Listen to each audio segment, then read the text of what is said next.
Hi, and welcome to our next episode of From Inside. I'm here with Kristen Huetz, one of our center's life coach consultants, and we're going to be talking we're talking to you. We're going to be sharing a dialogue about anger. And as we've entitled it, Anger, Hot and Cold.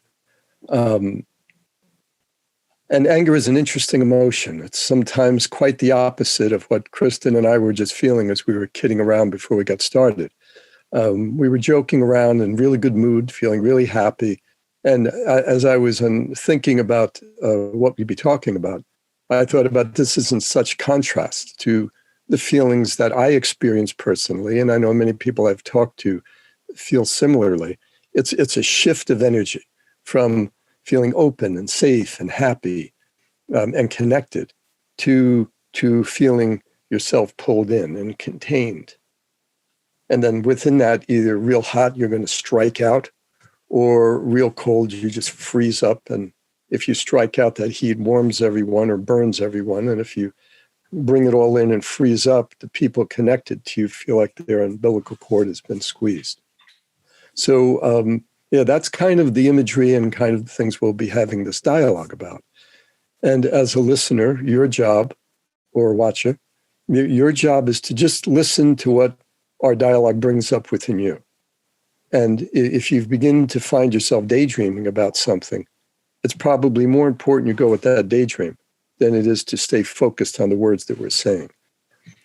The purpose of a dialogue is to create a stimulating, safe atmosphere in which people can relax into their own deeper self-awareness of themselves and their life and the way that we are conducting our lives. Because we are coming into this world and the world starts to shift and change and move around us, and we have to come forth with the best of who we are. And the joy and the humor and the love and the purpose and the meaning and the connections that brings. And we have to learn how to navigate when we get pulled over to the other side, where we close up, go into ego, or ready to fight or flee, or just give in. So with that little introduction, I leave that to my sweet friend, Kristen, to share what comes to her mind. One of the things I think about sometimes with anger is how we often refer to people who struggle with anger, that they need to go to like an anger management class, learning to manage one's anger. And while it's true, we do need to learn to manage it, I also like the idea of channeling it into a positive way, because anger has its place. It's an emotion that we experience, and like any emotion, we don't want to pretend it doesn't exist. It's there, and it's possible to honor that feeling and try to understand where it's coming from and how it can be useful to us. And it can sometimes be useful. There are times when it's an appropriate feeling, as long as the response to it is also appropriate. Exactly. And I think that's where the management part comes in, is when we're easily angered and the anger becomes overwhelming in the person. Mm-hmm. And it comes out as a reaction rather than an appropriate response. And there are times when being angry is perfectly normal, and acceptable. And there, we have all experienced as a community, as a global community, the sense of anger at injustice in recent times, or even perhaps some people, I'm sure many people have experienced anger at this frustrating situation we're all stuck in, that we don't have control. And that's part of it. We feel out of control. And I suppose when somebody overreacts or reacts negatively, that's a way of having a certain amount of control over the situation, but then they lose control over themselves. Exactly. So it's finding that balance and finding a place where, okay, injustice is occurring and we see that occurring, and that's an appropriate place to channel anger. And people do that through peaceful protest. As long as it remains peaceful, it becomes somewhat more useful, I think, anyway. Exactly. So yeah, that's kind of the thought I was having as we were going into this. And you talk about the anger being useful. We talk about being of good influence. how can you influence the situation in a good way, a positive way? Well, first of all, you have to be coming from a good place where you're at peace. You can't be coming from a place of great disturbance, because then you add just more chaos to the chaos. Different things that I have learned about anger, whether it was academically or through decades of working with clients, where it most makes sense is through one's own personal experiences. So people I've worked with know I often share personal stories. So if I think about anger, with all I've learned about anger, but what I've experienced about anger, is that when I was younger, periodically, I would be so mad. And it would just be this unbridled energy, would just go in every possible direction and never served any purpose and did any good except for getting some of that stress out of my system. But then I'd feel foolish and I felt sorry I did it and so on. And then, as I got older, I experienced with people a sense of energy. And I've also absolutely in myself, an energy that becomes very, very useful. Like you said, energy at injustice. And if I am real hot with my anger, when I was younger, I would just jump into that injustice. But as I've gotten older and hopefully wiser, there's more of a sense of, I see the injustice, and then my thought is, how can I help make that better? How can I, and if it's something that is in terms of saving a person, then you jump in. There's not much thought other than save your child's life, whatever the case might be. But if it's a situation where, okay, this has been an ongoing thing, this goes on all over the place, and right here it's in front of me, how can I respond to this situation in a way that might be helpful? Do I jump into the middle of it? Or do I stay on the fringe and elicit those on the fringe to validate and support what they see, that they don't want to get that involved? We saw in the videos a week or two ago, it seems like yesterday, when people were angrily storming the Capitol. And you had people right up front, hot and breaking windows and breaking through. And you had other ones, even within camera shot, that you could see were not racing in. They were sort of standing back a little bit. And then on one clip I saw way back in the crowd, there were some people who were starting to walk away from the crowd because they heard about what was happening. So those people on the periphery are then influenced by the centeredness of people who are not in the middle of the storm. But anger, when seen as an energy, it's not an energy, it's your energy. It's your energy either really coming together because something out there has brought it together. And now it's up to you to find a way to use that energy in a way that serves, that helps, not in a way that adds more chaos into the chaos, not in a way that just wrings out a person's neck metaphorically because you are so angry, as opposed to not going out of your mind, staying mindful in your mind and saying, I am really feeling great energy coming up. So I need to get the harness. I need to have the strength to not lose myself. Difference between I am feeling anger and I am angry. If I am angry, I'm centered in the anger, and there's nothing but the anger. If I am feeling angry, then as I've learned in my own life, to get it before it gets too much of a boiling point. And as I start to feel that come up, to pay attention, something here is disturbing to me. Something here is disturbing, and I'm here, I don't know anyone. Why should it be disturbing to me? Because I see my mirror neurons are picking up some disturbance to another person that I see over there. And I feel I need to step in, to involve in a mindful way that's good for the situation. Yeah. There are times when anger is obviously justified and we feel righteous anger. Mm-hmm. But the reaction isn't necessarily righteous in a situation like you're referring to during that,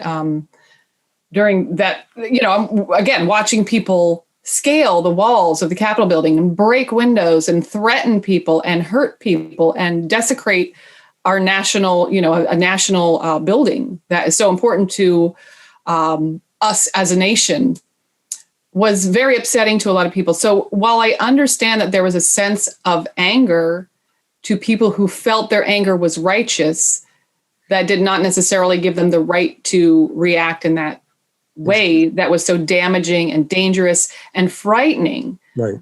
People were in there working, elected officials. We as a nation elected those people, different members of society elected those people, and they were trying to do their jobs. And like anybody caught in a scary situation, they were terrified.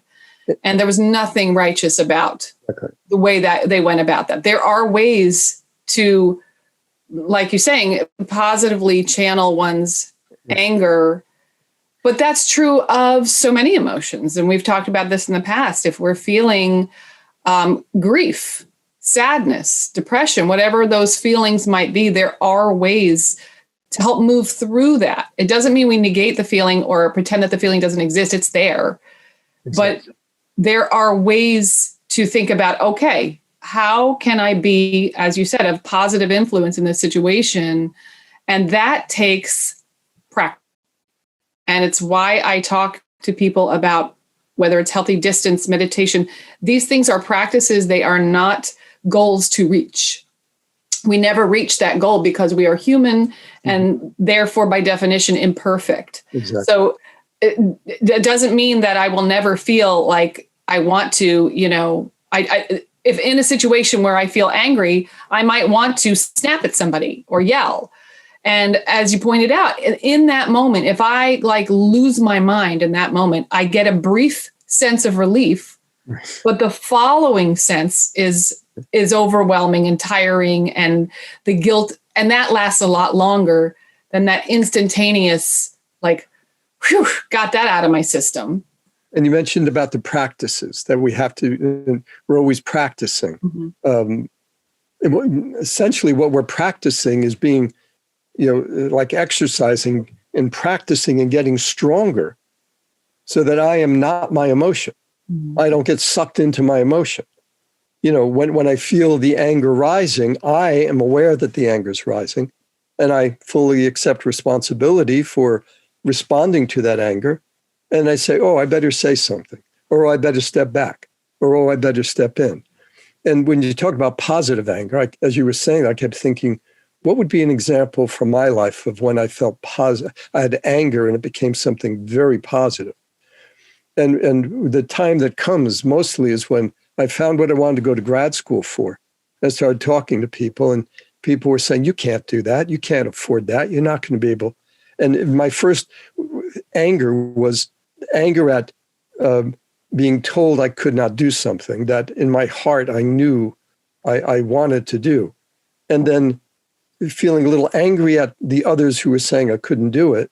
And then as I realized a thing in my whole life, that it's rather than being angry, like my mom, who I love with all my heart, would always tell me I couldn't do things. I get angry because she said I couldn't do it.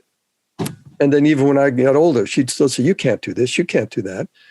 And realizing, rather than being angry at her for that, understanding she thinks I can't because she loves me and doesn't want to see me disappointed, and it's beyond what she has done. And so she just wants me to be safe. And when I came to understand that, my response to her, rather than anger, was, watch, Mom. Well, let's see. I hope you're wrong. I think I can. We'll watch. We'll see. And then eventually it became a laughing thing where she'd say, you can't. And I'd say, watch me. And she'd smile, and she'd know, and I'd be able to do whatever the thing was. So it's taking the energy that's generated from whatever generates it and using it to further strengthen your movement in the direction that you feel you want to go, that you feel called to, the direction that you feel lifts your spirits, makes your day more meaningful and purposeful. And you see it has a good impact on other people and in good situations. To be really angry enough to decide, that's it, I'm not going to sit here. I'm going to go out to the streets and march in a peaceful that's great. To be angry enough to say, this has been bothering me for a long time and I now need to do something about it. And first of all, to be in a centered, mindful place that's viable, that's effective, that has good influence on the situation, rather than I'm just going to let them have it. And then you get into a fist fight until everybody's exhausted and even more hateful of the other.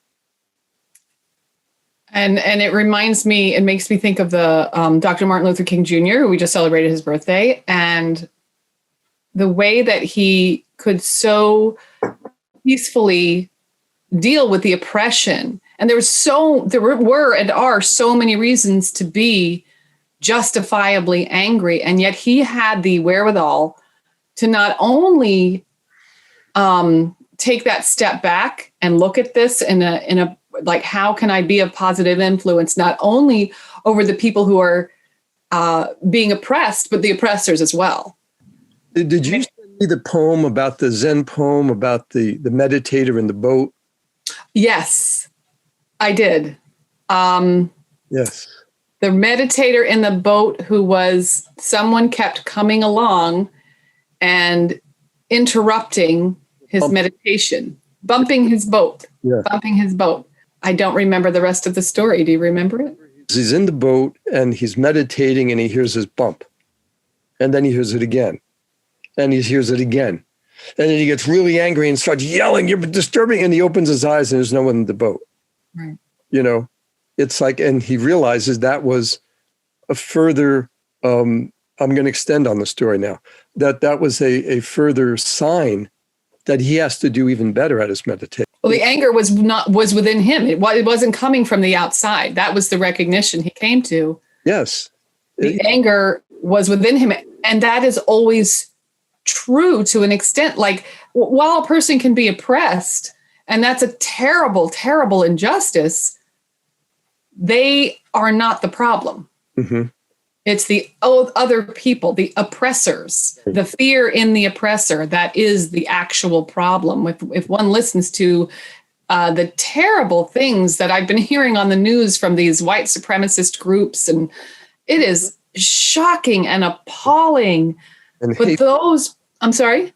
Hateful, so much hate. You wonder where so much hate grows. Is love. Lack of love. Yeah. There's a part of me that's angry, and I have to deal with that emotion. I have to take that energy and put it into emotion that's going to be helpful.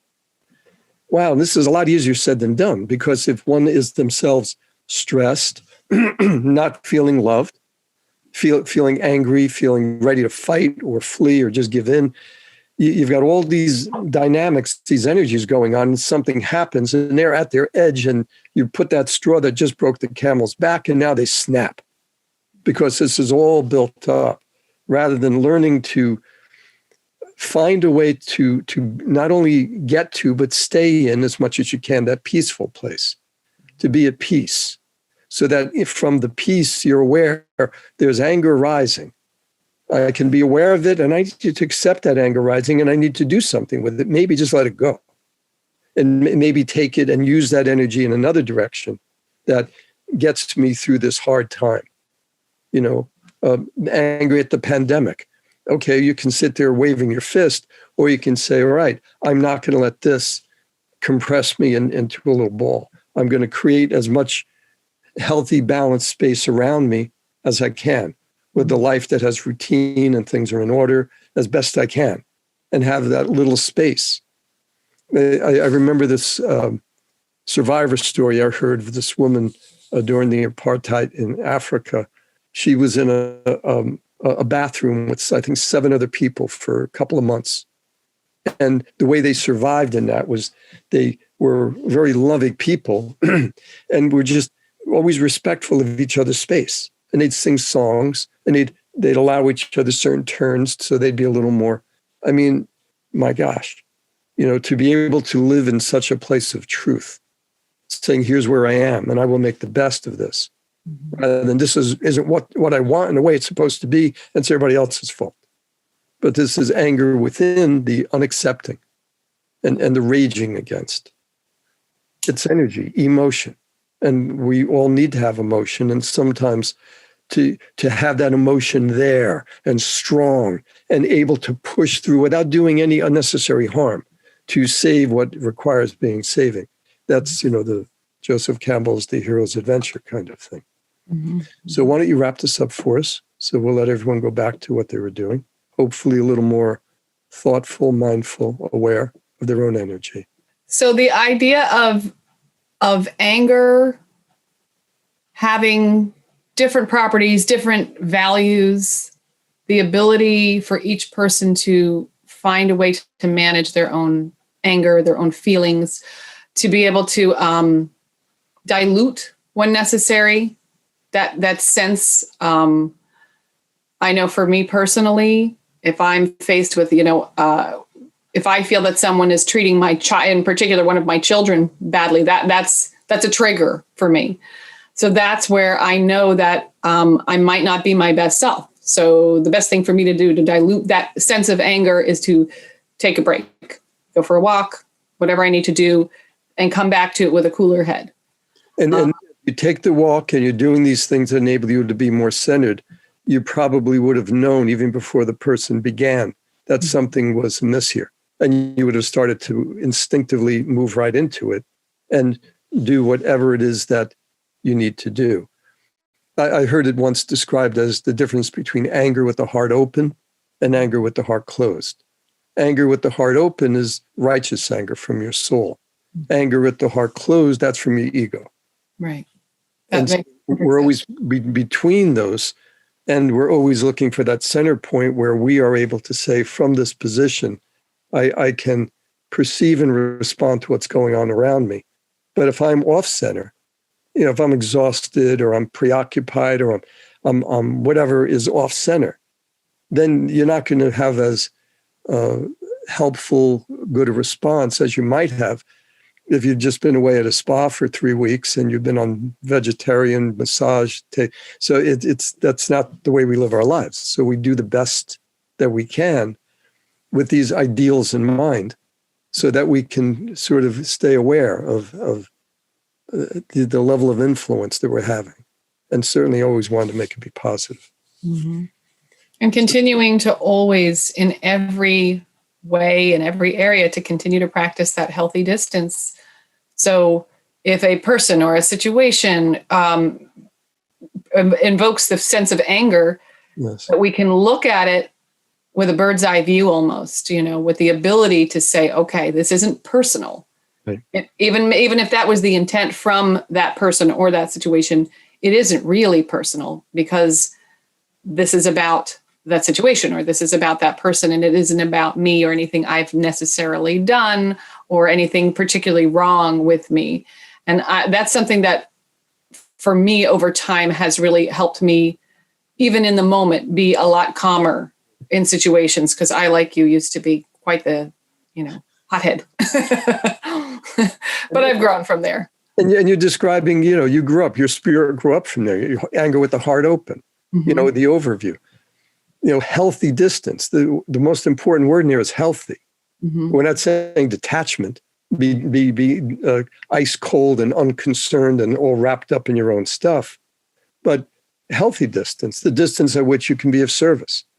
And at best, it might be you're actually stepping right in and being and involving. And at least it can be good energy, good thought, good prayer. Like when you see someone on the street and you pass by and you just send them a little twinkle, a little love kind of thing. And that healthy distance, I think, encourages our sense of compassion. Yeah. I think it helps that part of us grow, which I believe is a part of us. Empathy, compassion needs water and soil and vitamins and sunshine like anything else. It needs to be tended to grow within us. And I think that part is really important in having that healthier view of whatever's happening around us. That speaks directly to what Martin Buber said in his book, I and Thou, in that the true work of a healer is to palpate the atrophied soul, which means connect. It's through connecting with one another that we care and we have compassion in action. Someone that had something happening to you is now happening to me. The push against you is a push against me, and this other part of you is going to be there to help. Compassion, love, spirit, soul, oneness, the center, it's all language toward the same thing. Anger with the heart open, anger with the heart closed. Heart closed, it's ego, it's about me, me, me, me. Who I am exists under the shirt, under the clothing. I, thou, from the heart, from the spirit. Love, that means there is no other. All that is within my sphere of influence is part of me. And I can't make it perfect. I'm not God. All I can do is be of influence, put some energy in good energy in areas that receive the good, and not waste my time and energies in putting energy into somewhere that's bouncing right back and not going anywhere. Unless it's essential, then I'll throw it all in there and hopefully break the barrier kind of thing. But it's a choice, a mindful choice, a compassionate choice, where anger becomes your friend. It's a healthy, focused. I often think of positive energy sometimes like a laser beam. It can just kind of like just smoothly go right in. Mm-hmm. And negative anger is like madness. It goes every direction at once. It's making everything worse, blah, blah. So with that, I will say good evening or good morning or good afternoon, whenever you're listening to this. And thank you for listening. And let us know if you'd like to take this further and go deeper, dive into your own personal life. Take good care. We'll see you next time. Be well. Thank you.